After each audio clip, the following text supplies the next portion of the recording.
사용하시옵소서. 예수 그리스도의 이름으로 기도합니다. 아멘.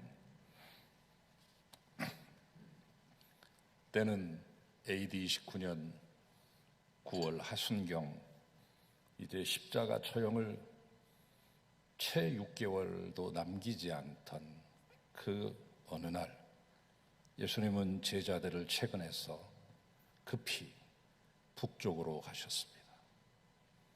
아마 많이 힘드셨던 것 같습니다.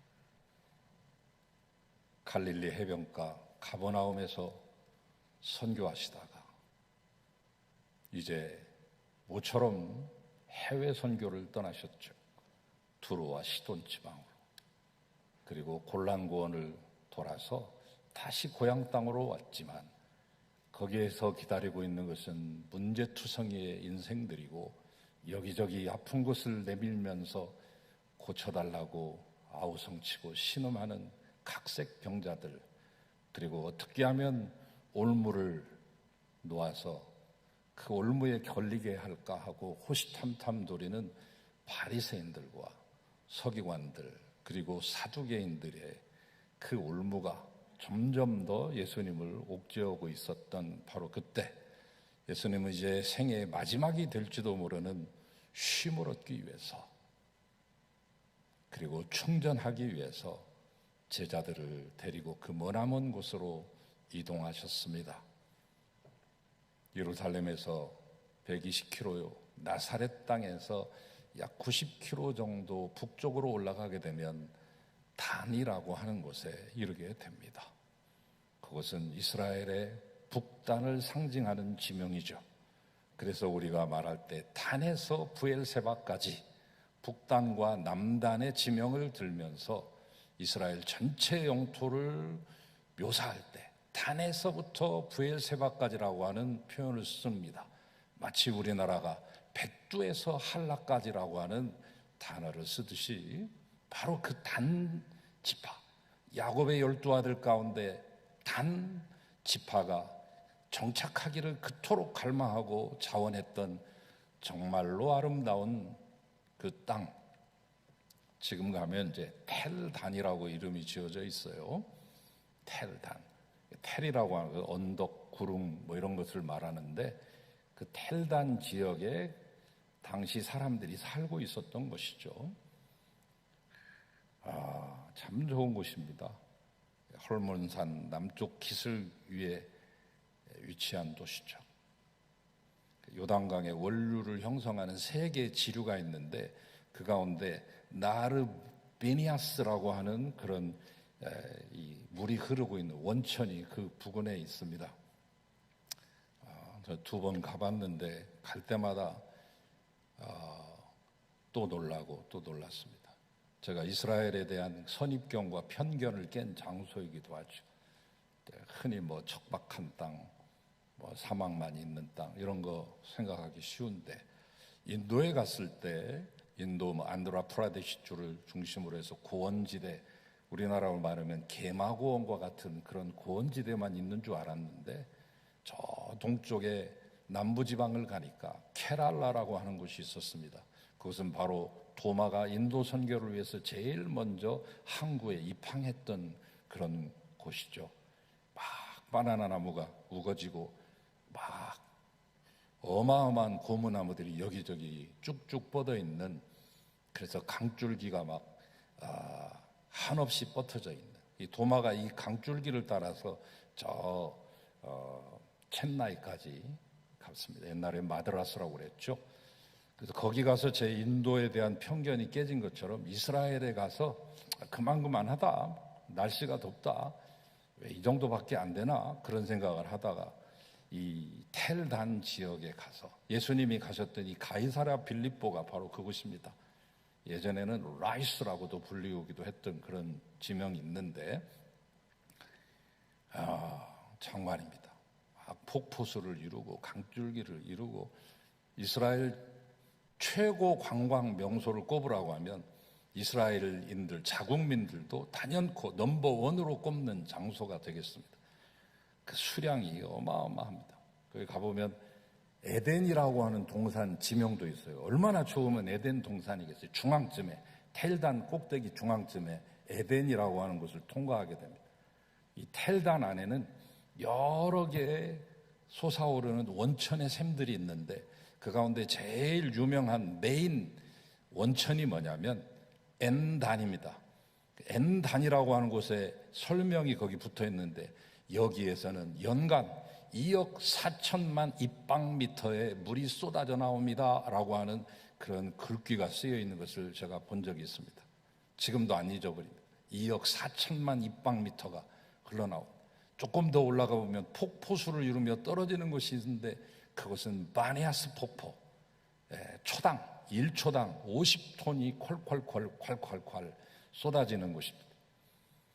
이 원천에서 흐르는 물에 의해서 생긴 동굴들이 있을 거 아니에요. 석회암인데 동굴들, 그 동굴들을 사람들은 그대로 놔두지 않고 우리나라 사람도 그렇지만 신을 섬기는 그런 장소로 이렇게 만들어서 특별히 목동의 신이요 가축의 신이었던 판신에게 그 자리를 헌상하고 헌정했죠. 그런 사실로 인해서 지금도 그곳의 이름이 파네아스. 아랍인들은 나중에 5세기에 아랍인이 이 땅을 차지하게 되는데요. 그 이전에는 수리아 사람, 그리스 사람들이 살고 있었는데 아랍인들이 점령하면서 아랍 사람들이 거주하면서 아랍인들은 피 발음을 잘 못합니다. 피 발음을 비발음으로 발음하기 때문에 파네아스가 바네아스가 되어서 그 이름이 지금도 내려오고 있습니다. BC 20년경 로마는 이곳을 헤롯 대왕에게 하사했습니다. 헤롯은 이것이 너무 감사하고 감지덕지해서 당시에 로마의 황제였던 아우구스투스에게 이 땅을 헌정합니다. 그냥 헌정하는 것이 아니라 신전을 지어서 신전 옆에는 큰 거대한 근사한 조각상을 만들고 신전을 지었습니다. 나중에 후세 황제들이 그 중앙에다가는 제우스 신전을 짓기도 하고 맨 오른쪽 끝에다가는 판신전을 만들고 판신전 앞에다가는 반원형의 원형극장을 만들어서 그곳에서 신성한 염소들을 위한 춤, 댄스를 추기도 하고 또 한편에는 신성한 염소들을 위한 무덤도 만들어 놓고 네메시스, 복수의 여신을 위한 신전도 만들어 놨어요. 온갖 잡신들이 다 함께 총망라되고 총집합된 바로 그 장소입니다. 경치는 뛰어난데 잡신들로 들끓고 있는 곳이라고 보시면 되겠습니다. BC 4년에 헤롯 왕이 죽자 그의 아들인 분봉왕 헤롯 빌립이 이 도시를 다시금 아름답게 정비해서 가이사랴라 이렇게 했습니다. 이름을 정해놓고 보니까 똑같은 이름이 또 있어요. 로마 총독부가 있었던 지둥이의 연안에 가이사랴가 따로 있거든요. 아이고 이름을 다시 해야겠구나 개명을 했어요. 가이사랴는 가이사에게라고 하는 그런 뜻입니다. 가이사는 로마의 황제를 총칭하는 말이죠. 이집트의 왕을 파라오라고 말하듯이 가나안의 왕을 아비멜락이라고 말하듯이 이 가이사에게 바치는 도시인데 자기 이름을 거기다 덧붙였습니다. 빌립이, 이 빌립이 가이사 왕에게 바칩니다 라고 해서 가이사랴 빌립보가 되었죠.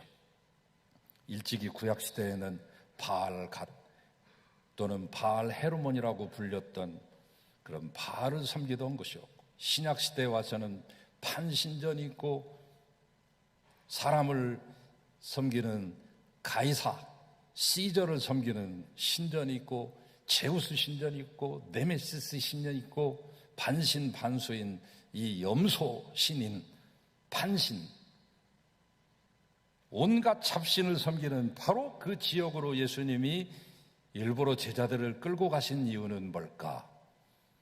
이 세팅을 다 해놓은 거죠. 무대 세팅을 다 해놓고 그 장소에서 그 시간에 딱 물어보고 싶은 말이 있었습니다.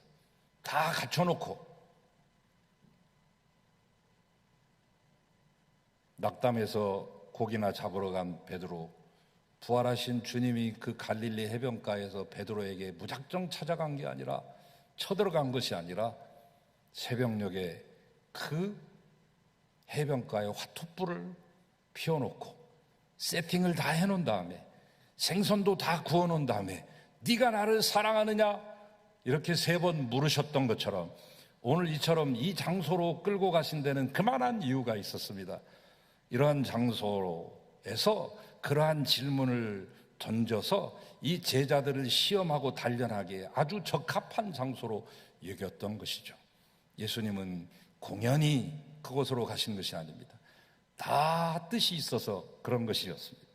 거기서 묻습니다. 얘들아, 사람들이 나를 누구라고 하더냐? 마태복음에는 인자라고 하는 표현이 나와요. 인자를 누구라고 하더냐? 나를. 누가복음이나 마가복음에 보면 나를 누구라 하더냐 이렇게 직접적으로 대놓고 말씀하시고, 마태복음에서는 인자를 누구라 하더냐 이렇게 묻습니다. 예수님을 누구라고 하냐고 사람들의 평판을 묻는 거죠. 이에 제자들이 한두 명씩 다 대답합니다. 세례자 요한이 다시 살아났다고 그렇게 하던데요. 그래서 세례 요한이다, 부활한 세례 요한이다 이렇게 말합니다. 선생님이 하도 능력을 많이 행하시니까 구약에 능력을 많이 행했던 엘리야 선지자구나, 엘리야의 화신이라고도 말합니다. 한편 예수님께서 백성에 대한 자비와 긍휼의 심정으로 여러 번 눈물을 흘리셨지 않습니까? 예루살렘아, 예루살렘아, 내가 너를 안고 너를 품으려고 얼마나 애를 썼는데 내 마음을 몰라주냐 하며 예루살렘 건너편 기드론 골짜기 중턱에서도 우셨던 거 여러 사람들이 봤나 봐요. 그래서 눈물 많이 흘렸던 선지자 예레미야가 아니냐 이렇게 말하는 사람도 있습니다. 아무튼 제자들은 나쁜 평판, 좋지 못하는 것들은 다 빼버리고 좋은 이야기들만 전해주고 있는 거죠. 전부 칭찬의 최대치, 극치, 절정, 극점에 도달한 것입니다. 더 이상 이 이상의 칭찬은 없는 거예요. 인간으로서 어떻게 엘리야, 세례자 요한, 예레미야에다가 비교하냐고요. 그러나 예수님은 이 높은 찬사의 말을 들으시면서도 그 어떤 흥분이나 감흥을 나타내지도 않으셨습니다. 눈 하나 깜짝 안 했습니다. 왜? 그 얘기 들으려고 하신 게 아니니까. 본론으로 들어갑니다. 이것은 이제 서론이죠. 산글 떠본 거고. 알았다. 사람들이 요새 그렇게 나를 부르는구나. 그렇다면 너희들은 나를 누구라고 하느냐? 예수님은 다른 사람들의 반응에 대해서도 물으셨지만 그것은 전초 작업이고, 예수님의 관심은 사람들의 반응 따위가 아니라 예수님을 직접 따르고 있는 한솥밥 2년 반 이상 같이 먹은 제자랍시고 부른 이 12명의 제자들의 답변을 듣고 싶었던 것이죠. 예수님 따를 때 어떤 사람들은 눈앞의 문제를 해결하기 위해서 예수님을 쫓아다닙니다. 그분 앞에 가면 병도 낫고 그분이 기적도 행하고 먹을 것도 준다고 하는 것을 알기에 구름대처럼 용신할 것 없이 송곳 하나 꽂을 공간 없이 예수님이 가는 곳곳은 인산인해를 이뤘습니다. 어떤 이들은 예수님을 정치적인 지도자로 삼으려고 했습니다. 당연하죠. 당시 압제당하던 상황 아닙니까? 로마의 식민 통치에다가 악독하고 포악하기 이를 데 없는 헤롯 왕가의 왕들의 밑에서 통치를 받고 있었으니 세금으로 내는 것만 해도 도저히 살아갈 수 없어요. 산다는 것이 기적입니다. 사람들은 예수님이 그것들을 다 물리쳐주고 자기를 해방시켜주기를 간절히 원했던 것이죠. 일반 대중과 마찬가지로 제자들도 여러 가지 동기에 의해서 그를 따르고 있었습니다. 한마디로 동상이몽인데 제자들이 12명이잖아요. 나중에 가룟유다가 죽고 이제 마띠아까지 옵니다만 성경에 정확한 직업을 거기다가 명기해 놓은 사람은 세리 마태밖에 없고 나머지는 다 애매해. 그러나 베드로와 안드레와 야고보와 요한은 어부인 것이 분명해요. 그러면 12명 중에 3분의 1은 분명히 어부라고요. 거기다 도마하고 빌리까지만 가세해 준다면 과반수 이상이 어부예요. 그러니까 대부분 어부라고 보시면 됩니다. 출신을 보면 11명은 모두 갈릴리 지방 사람이고 딱 한 명만이 저 남부지방 헤브론 지역에 있는 캐리엇 또는 카리옷 또는 이스카리옷이라고 불리우는 그 지역 출신의 유다입니다. 한 사람만 남부지방 사람이고 나머지는 다 북부지방 사람이에요. 거의 이방인들이 살고 있는, 막차 탄 인생들이 살고 있는 그 갈릴리 지역의 사람들이라고요. 배움도 그렇게 높지도 않습니다. 거의 무식한 사람들입니다.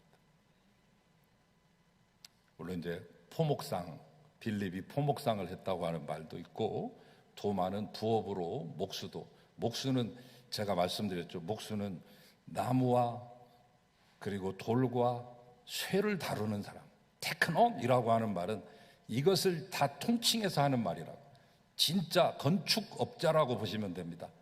이런 분들도 있고 세리도 있고 또 그 중에는 유선한 사람도 있고, 그리고 젤로 땅 소속인 시몬도 있고, 알페오의 아들 야고보와 다데오도 젤로 땅 물 많이 먹었고, 그리고 제일 똑똑하고 사리 판단이 앞장선다고 하는 엘리트 중에 엘리트인 가룟 유다도 그런 세상이 좀 물들어 있고, 그리고 베드로마저도 가슴에 시카리 파들처럼 가슴에다가 단도를 꽂고 다녔으니까 이거 뭐 공통점이나 이런 것들이 거의 없는 거죠. 지 믿고 싶은 대로 믿는 것이죠. 어떤 제자는 예수를 정치적인 지도자로, 그래요 마침내 혁명을 일으켜 하나님 중심의 신정국가 마카비 형제처럼 그러한 날이 또 올 것이라고 하는 것을 꿈꾸기도 했습니다. 이처럼 그들의 대부분의 관심사는 정치적인 것이고 경제적인 것이었습니다. 지금도 마찬가지.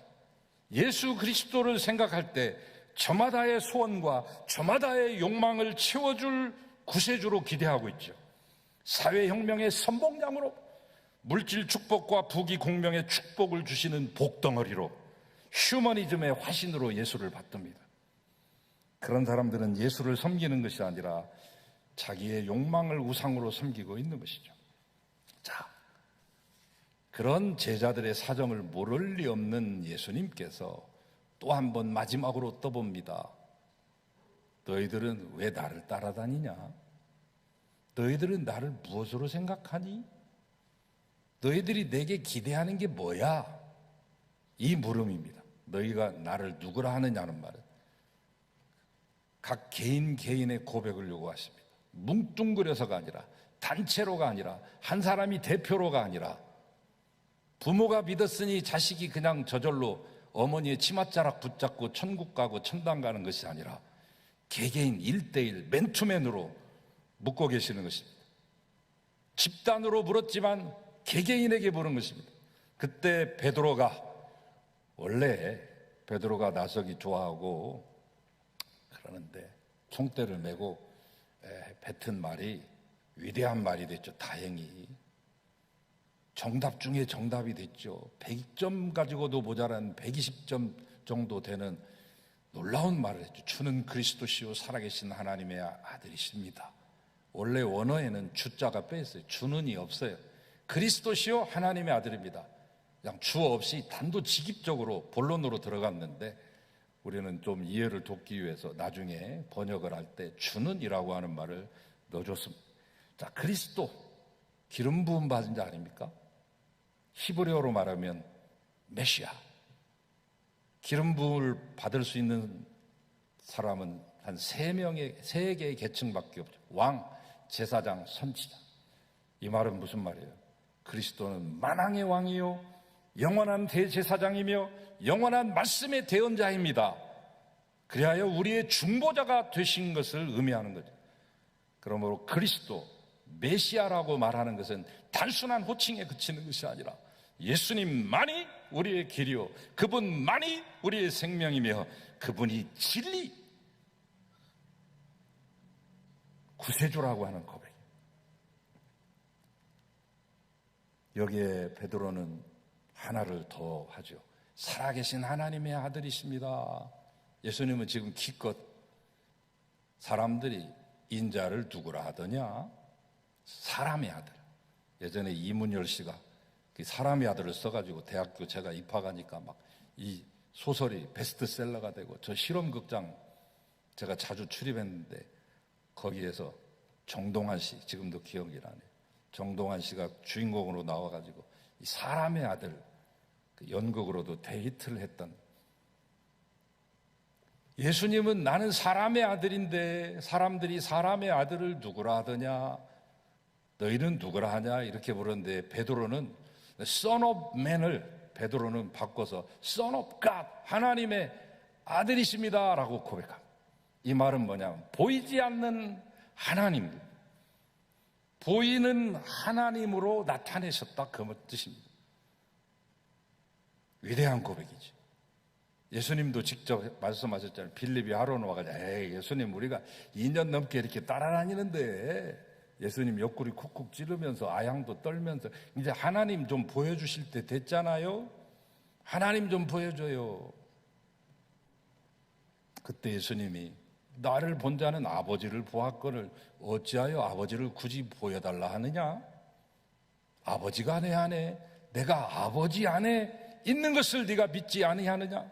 이렇게 말씀했어요. 베드로가 말한 주는 그리스도시요 살아계신 하나님의 아들이십니다라는 고백은 주님이 다른 사람들과 같이 보통 선지자나 아니면 훌륭한 사람들 중에 한 사람으로 보는 것이 아니라 도덕적인 스승이랄지 세계 4대 성인 중에 한 분이나 위대한 사상가가 아니라 참으로 세상에 오신 메시아이며 참 사람과 참 하나님이신 하나님의 아들로서 고백한 것이죠. 이렇게 고백하는 것이 얼마나 중요한 것인지, 얼마나 큰 의미인지. 왜? 이 고백 위에 모든 세계의 교회들이 이 고백의 기초에 서 있으며 저와 여러분의 믿음의 근거도 바로 이 귀절에 있기 때문이죠. 영생은 곧 유일하신 참 하나님과 그의 보내신 자 예수 그리스도를 아는 것이라고 예수님의 입으로 직접 말씀, 요한복음 17장 3절에 사도 바울은 뭐라고 그랬어요? 우리가 사람이 마음으로 믿어 의에 이르고 입으로 시인하여 구원에 이르느니라. 이 베드로의 고백에 예수님은 감탄하고 박수를 치면서 베드로야, 네가 복이 있도다, 이런 말이 있죠. 노래는 부를 때까지 노래가 아니며 종은 칠 때까지 종이 아니요 사랑은 사랑을 표현할 때까지 사랑이 아닙니다. 그렇습니다. 표현하지 않는 사랑이 거짓된 사랑이지, 이듯이 표현되지 않는 믿음은 거짓된 믿음일 수 있습니다. 예수님이 베드로에게 네가 복되도다 말씀합니다. 여러분, 특별히 힘들고 어려울 때일수록 더 고백이 중요합니다. 더욱더 고백. 정말 사랑하는지는 시련을 겪어봐야 알죠. 평상시 어떻게 알 수 있겠어요? 재간이 없지. 남녀 간의 문제도 그렇고 가족 간의 문제도 그렇습니다. 어려움 겪어보면 정말 사랑하는 사람, 정말 사랑하는 가족, 정말 사랑하는 친구가 누구인지를 알게 됩니다. 왜? 그분들만이 남기 때문에. 신앙생활도 마찬가지. 힘들고 어려울 때 믿음 지키기 정말 어렵지만 그때 믿음 지키는 것이 더욱더 빛나는 것입니다. 코로나 1년 반을 지나고 있는 지금 이 시기가 그렇습니다. 저도 지치고 여러분도 지치셨습니다. 그런데 힘들고 어려울 때 지킬 수 있는 믿음이 정말 복된 믿음입니다. 오늘 예배에 참석하신 여러분, 예수님을 어떻게 생각하고 계십니까? 이 고백하실 수 있겠습니까? 그리스도시요 살아계신 하나님의 아들입니다. 그리스도시요 살아계신 하나님의 아들이 이 어수선한 시대, 이 어수선한 시절, 이 어수선한 세월, 이 어수선하고 수상한 역사 속에서 우리와 함께 하시고 세상 끝날까지 너희와 함께 하시겠다고 하는 바로 그분 아니십니까? 그분이 이 시간 우리에게 묻고 계십니다. 너희는 나를 누구라 하느냐?